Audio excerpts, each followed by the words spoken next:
on to today's edition. It's with me, Barry Doyle. We're going to be looking and discussing at preparing your business for fundraising. I suppose just to give you a brief introduction to who I am the investment director with Massive. I am a chartered accountant by background. I trained with EY, and when I qualified, I went traveling and found myself in Australia, where I worked as a regional finance manager for the cable TV division of Fox, which was Fox International Channels, which was also the home to National Geographic channels across Australia and New Zealand. When I came back to Ireland, I joined the social media news and content agency Storyful, which was founded by Mark Little, and we sold the business to News Corp in December of 2013. So I stayed on with Storyful for over 2 years post-acquisition, and being a part of that team that helped grow the business under News Corp in Australia, Hong Kong, the UK, and in the US. I left Storyful to join the SaaS software company Excelco, which creates products for the e-commerce market.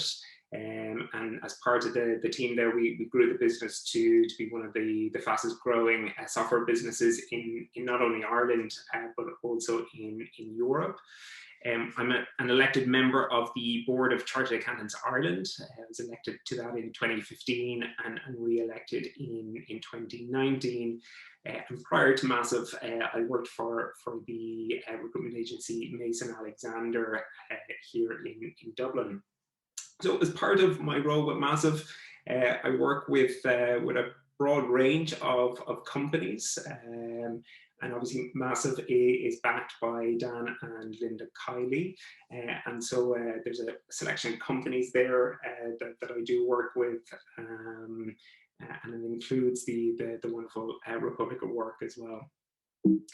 So I suppose what we're going to cover today and what we're going to focus on, really there's 3 key areas that we're going to look at today. And I could probably spend the entire session on each of these 3 areas. So hopefully we can pull out the key points in all 3 of them. But we'll look at where you are on your journey, and I think it's very important that everybody understands where they are in their journey and where they want to get to, and the types of finance that are available out there. We're going to touch on timing when you go out to raise your funding. Just getting the timing of that right is critical, and also probably more importantly, the valuation that you're going to set on your business.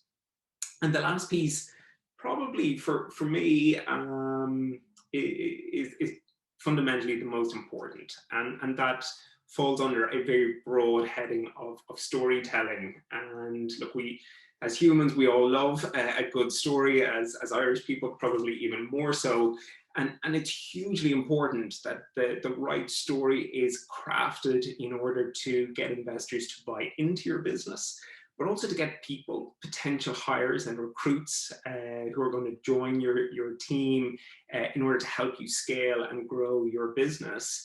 It's hugely important to have a story that they can buy into, so that you can really attract the best possible talent that you can for your business. So the first area is here on just understanding where you are on your journey. And look, you can Google this and you'll find probably 100 different versions of this. But I tend to use 5 broad headings for when I'm looking at businesses and companies and where they are on their journey. They'll always start with an idea, and that idea moves into product development. So you're not really a company until you're moving your idea into that product development phase. You then, once you have your MVP or your product or your service, you'll move it on into the market entry as you dip your toe into gaining customers. And then you move into an area, probably a pretty critical area is that traction phase. And that is where, you've gotten customers, you've gotten people to pay for your product, you've gotten people to use your product, and you're beginning to refine it. And you're trying to find the best way that you can acquire customers, you can retain them, and you can monetize them. And companies will bounce back from traction back into product development, back into the market entry as they refine and iterate what their product, their service is in the market, and as they gain customer feedback. So it's a really, really critical step on your journey. You then get into a later stage end of traction where you have solved those areas of how you're going to acquire customers, how you're going to service them, and how you're going to keep them. And you begin to build up traction. You're beginning to acquire lots of customers. You understand how you're going to get them and how you're going to keep them, and you begin to move into a scale phase. And that is essentially where you have the blueprint of what success looks like, and you just need to power it on. And then you move into the later stage of maturity down the road. So in terms of the types of finance that are available out there, obviously you start, most founders will start with personal funds to get their idea off the ground. And that's added to more often than not with friends and family, or indeed co-founders would come in at the early stages. The local enterprise office is a critical area in Ireland to support early stage businesses, and a good place in which to source feasibility grants and early stage funding. Incubators, Republic of Work, obviously home to the NDRC in Cork and the Southeast. Teamwork Catalyst has its home in Republic of Work. So those types of incubators provide critical support in the early stages. Your angel investors, they can come in all shapes and sizes. They can be your family offices, which are more professional. They can be individuals who are within your market, within your area, who understand the market that you're trying to capture, and have a genuine interest in what you're trying to do. There are the halo networks where a syndicate would come together, and they almost invest as a block, and tend to almost be semi-like venture capital in nature. You then get into the venture space, the VC houses, and they can range from early stage seed and even pre-seed funding right up to your Series A and beyond. And when you get to the larger ticket sizes, you go into what I like to call venture part 2, which are those that write those much bigger ticket size checks.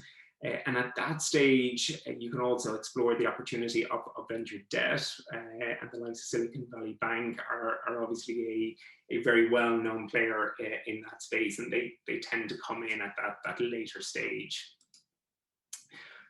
I think the pandemic has probably shown many businesses that actually debt is a viable way to get funds into your business in a relatively cost-effective way. Obviously, the government-backed loan scheme at the moment is showing that.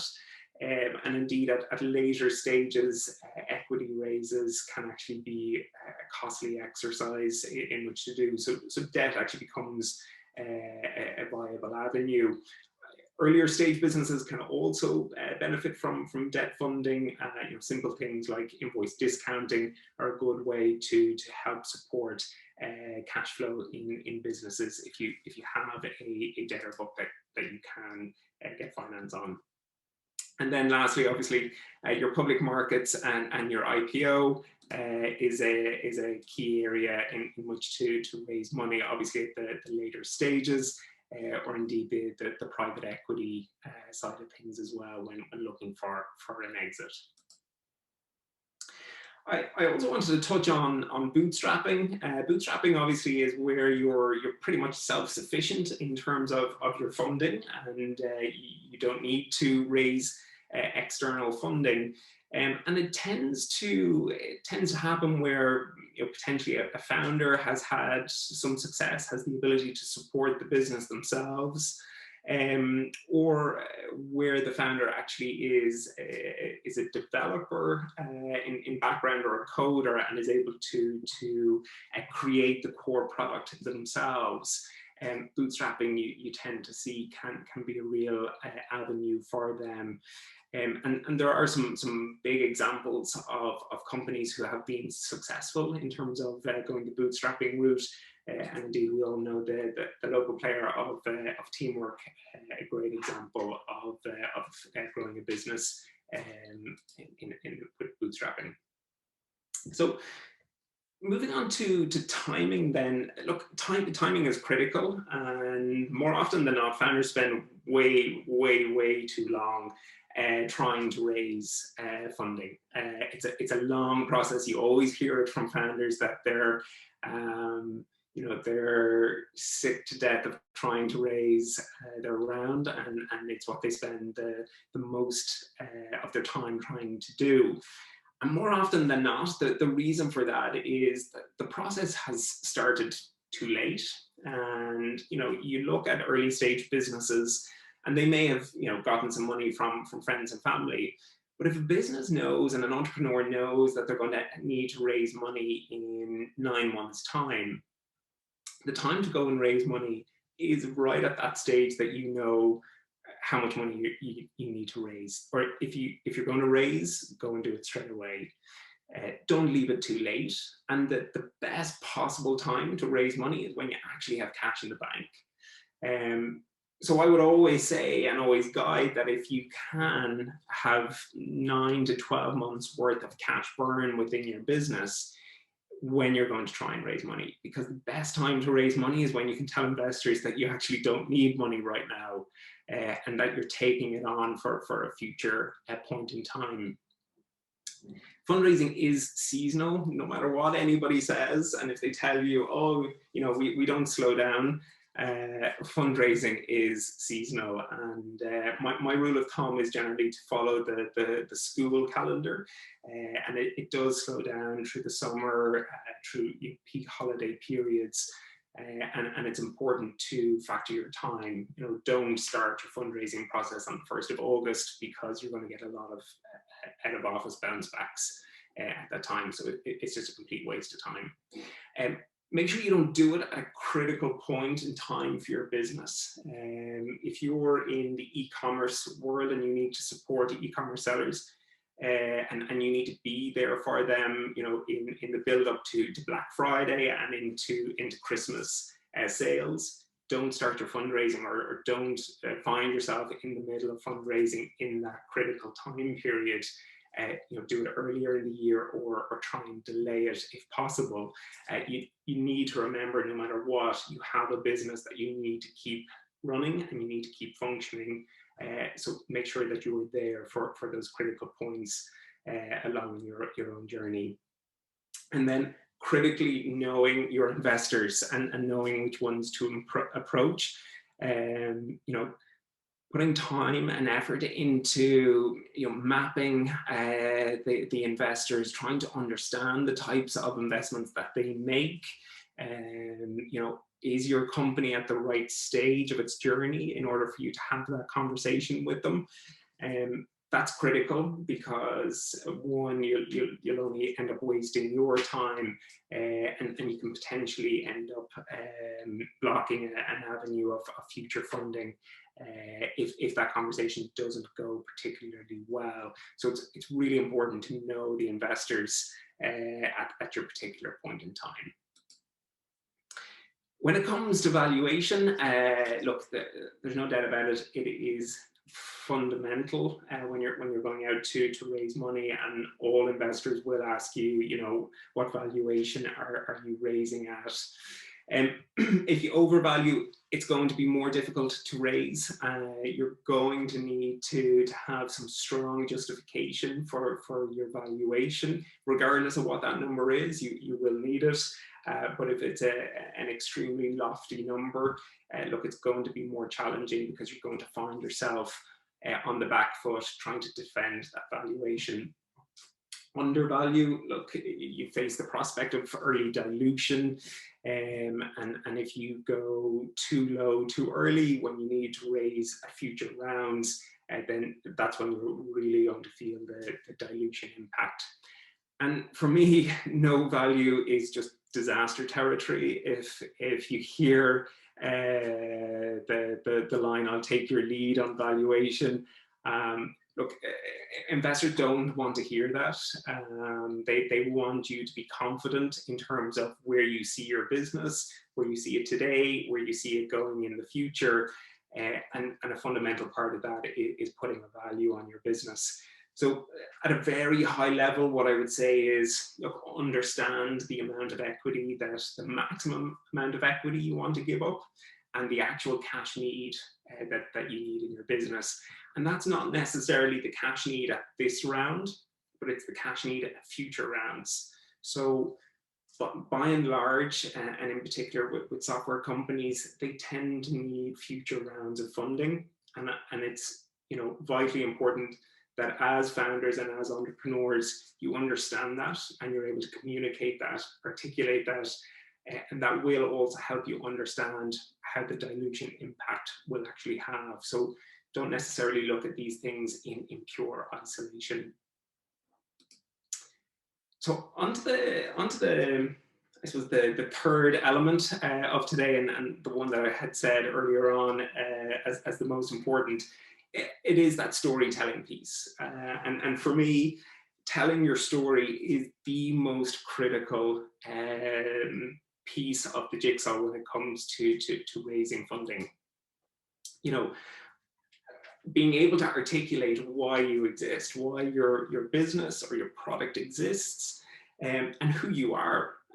Why should somebody invest in you? And more importantly, why should they invest in your team? So being able to articulate who you are and why you are investable, because in particular at the early stages, you tend to invest in people. It's a huge part of that investor journey at the early stage is finding good people to back. I would always say if you can have a co-founder, it is 10 times more valuable than trying to go out on your own. Investing in a team, because getting a business off the ground is a very difficult thing to do, and even more difficult if you're on your own. Being able to articulate the problem that you're solving, it's important that you don't have a narrative where you're saying that you're almost creating a market. That's a much more difficult sell to make. So there needs to be a simple problem with a simple solution that you are addressing. Understanding who you're targeting your product or your business at, knowing your target market, knowing who you're going to have to pick up the phone to in order to get somebody to engage with your company, with your product, or understanding the avenues to marketing and promoting your product or your service, and how you're going to do that. And getting across then how big that opportunity actually is. Ireland is a good testing ground to get something up and running, to make sure that it works.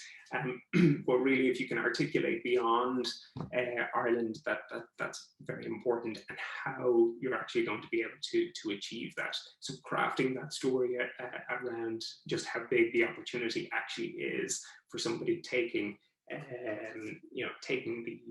the bet when it comes to investing at an early stage. Who else is doing it, and what's unique? And look, I've added in here, be honest, because quite often, you would hear people say, oh, nobody else is doing this. This is completely unique. And then you do a Google search and you find 5 or 6 similar things. If you can craft a story where even those competitors who you may not see as a direct competitor. But from an investor perspective, doing a simple search, doing a simple comparison online may find these potential competitors in their eyes. If you're not talking about them or talking around what's happening in the space and the market more broadly, while they may not be a direct competitor in your eyes, you do need to have a story around that. And you know, you need to be honest that there are others doing similar things. You then need to get across the point of what's unique.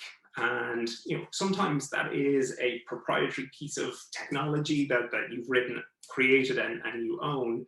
But sometimes it is just a brand. It's people, which is often more common in the services side of things. So you need to be honest with that, and you need to call that out and be upfront with it. The worst possible thing that you can do is not address it at all, or not have a story around it, because when somebody's looking at your deck or looking at your business in isolation on their own, without you in the room to explain it to them, they're going to make natural comparisons and compare the market. The next thing is around the financial story. And look, this is critical. When you're going to raise money, it ultimately comes down to numbers and whether or not it makes sense. It's important as founders and entrepreneurs, if you're not comfortable in this area or doing this, make sure you get help, and make sure you go out there and get the right guidance around it, because it can bring you down if the numbers don't stack up or the numbers don't make sense. So I'm going to spend a little bit of time on this here now. So just some basics, a 3-year forecast. Some investors would often look for up to 5. I'm a bit more of a fan of a 3-year. I think when you get beyond, even at year 3, at early stage, it's very much a thumb in the air. But it's good discipline in order to have that in terms of creating and crafting that compelling story of the journey that you're about to go on. P&L and cash flow are critical. Cash flow is more important, in my opinion, than a balance sheet, because you need the cash flow in order to articulate that story around your cash burn. It also shows how your billing assumptions flow in. So if you're a SaaS business, doing annual contracts, that can have a significant impact on your cash flow into the business and what your actual cash need is. Balance sheets, hugely important for capital intensive or capital heavy businesses, less so for software businesses where everything tends to run through the P&L. You should define key metrics. If you don't have them, define them, find something. You need something to hold yourself to account, hold a team to account, and be able to articulate that you are going to hold yourself to account. Having key metrics is hugely important. And again, look, I'll come back to the SaaS as an example. Things like customer acquisition cost, your churn rates, your ROI on marketing spend, hugely important to have metrics on hand and to call them out. I mentioned earlier, understanding future funding. 9 times out of 10, funding is not a one-off. You do need to come back to it, sometimes again and again. And so understanding that, having a story around, yes, this round will get me runway for another 18 months or 2 years. I then plan on going to raise a Series A, and that would be with a more institutional investor. These are the types of investors I would look for in certain areas. So having your story around how you're going to support the future growth of the business, not just now. Be ambitious. Make sure it's something that's compelling, that somebody would get excited about. And that is particularly important when you're trying to attract talent into your business, but also trying to attract investors looking for a return. They need to see that ambition in the business. But also be realistic. Don't be stupid crazy in terms of where you can see the numbers going. You know, nothing really happens from a standing start. It needs to be gradual, and that helps to build a story that people can buy into and can believe much better than a 0 to 500 million in a year's time. So something that has a sense of realism to it, and generally that's backed and supported by those key metrics that you've defined. Remember, an investor wants a return, and generally needs a return. Venture capital in particular have to go back to their LPs and deliver a return. So ensuring how you communicate how that will happen for the investors is hugely important. So, you know, I've had conversations before where people just don't have an answer to where do they see the end game. Do they see it as an IPO, as a trade sale? If it's a trade sale, who's actually going to buy you? Why would they buy you? So having that narrative and that story, if you go in with nothing around that, it's going to be a difficult sell in order to get somebody excited by it. Sorry, now I've clicked on. So bringing your financials to life, look, set them, obviously I've said there, you know, set them so that they're ambitious and exciting, but not absolutely crazy. And you know, having something in an early stage tech company where it's highly profitable, you know, that leads to two questions. In terms of what we'll deliver tomorrow, then it's going to be the Socials Toolkit, downloadable info deck, and the FAQ doc. Sorry. So it just leads to two potential questions. One, is it a missed opportunity? So are they not reinvesting back into their business? Or two, you know, are they unrealistic cost assumptions? Is the revenue growth actually being supported by a realistic cost assumption growth? And to give you an example, you know, probably only last week I saw something where revenues were going to grow by 500% year over year, but the cost base was only going to grow by 3 or 4%. You know, that initially triggered a question in my mind, going, okay, well, are they investing enough in their cost base in order to support that revenue growth? And it's very, very difficult to grow your top line without properly investing within your business, whether it be marketing spend or headcount and people, in order to support that. Getting across those key drivers, what are the critical aspects? Is it marketing spend? Is it digital advertising, or you know, some form of advertising spend in order to attract the leads into the business? Or is it people? Are you going with an inside sales team or an automated lead gen and more through a funnel type approach? They can have fundamentally different impacts on the financials and indeed on the finance that you actually need to bring in.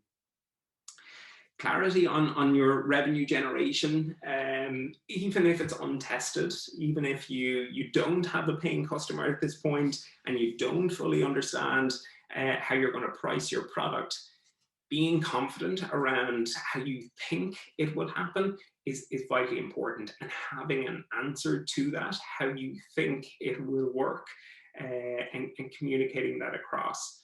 Part of raising finance is also around finding the right partner and finding the right people who can help you and guide you to make those right decisions. And so once you have certainty that your product or service will generate revenue, has a business case that you know, you've put together, that you back and that you support and that you can hire a team against, getting the likes of your pricing and how you're going to generate revenue will ultimately change over time. And you know, you will go through a process of exploring, experimenting, and that's all natural. but making sure you have a story at the very beginning and at the outset of as to how you think it will work is hugely important. Don't leave it as a we're unsure, that's untested at this point. We think it will be. Using market research and supporting your assumptions is hugely important. And on the cash flow, make sure it's monthly. A monthly cash flow can actually show a higher cash need maybe halfway through the month, and then less cash need later in the year, depending on seasonality.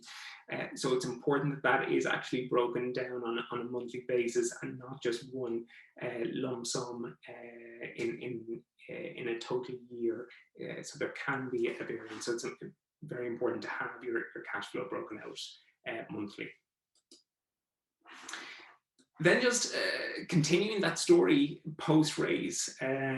Look, in order to deliver a plan, you need a team, you need people around you, and having a narrative in terms of the journey in which you are on and where you see your business going is how you attract talented people into your business.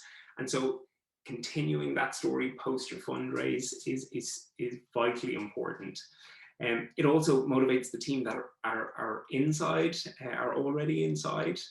And indeed, it keeps your board and your shareholders engaged within the business. So it's important that you continue to tell that story for after they have invested in your business. Keep them updated and compare it back to what they originally bought into. So if your business is about to go on a huge pivot, make sure you bring your investors along on that journey. Make sure you bring them along as you're thinking about it. Get them bought into it. Don't just land them with an email one day and say, hey, I've completely changed tack. We're now we've gone from being a services business into being a software business.